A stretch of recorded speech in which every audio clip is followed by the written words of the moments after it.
شب آرام ستاره ها بدارم، در خاموش نامی تو را میگرویم. دیلم مثل کودک گم گشته، راهی خود را در چشمانی تو میابد. دلی ملی تو با درو مست کرد، آوازی تو آرزوها را بیدار کرد. من در این دنیا تنها نبودم، چون که عشقی تو با من هم سفر شده. اگر شب تاریک باشد تو ماهی من هستی، اگر راه دور شود تو آرزوی من هستی. عشقی تو مثل صبح دلی خسته ای مرا روشن کرد.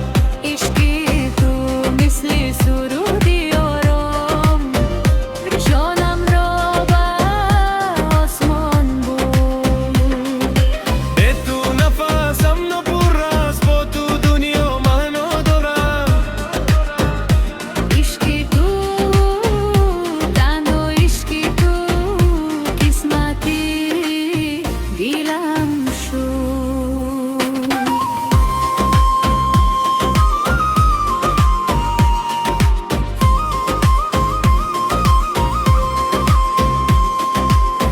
گاتور جاوی خوندشی شهر، سویای ما ام قدم میرود. دستم در دستم وقت میستم، رضاها ابدی میشوند. من در چشمان تو آینده رو دیدم. خانه یارم خنده صبح. اگر دنیا به مقابل آید، من تو را انتخاب میکنم باز. اگر باران گریه کند تو آفتابی من هستی. اگر دل شکند تو صبری من هستی.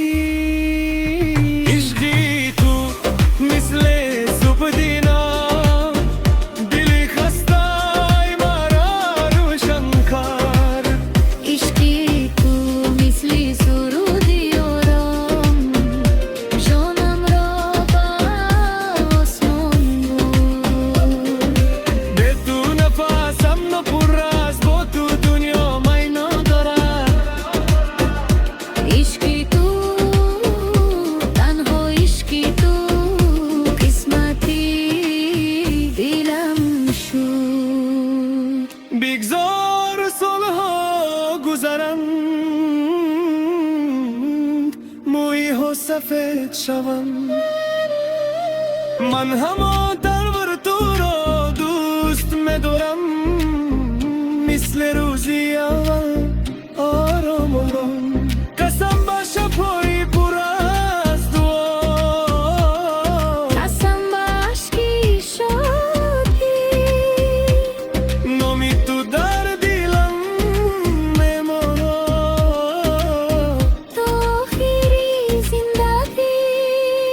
عشقی تو نوری راهم شد، در تاریکی هم سفرم شد. عشقی تو هنگی جانم شد، هر تپیشی دیلم شد.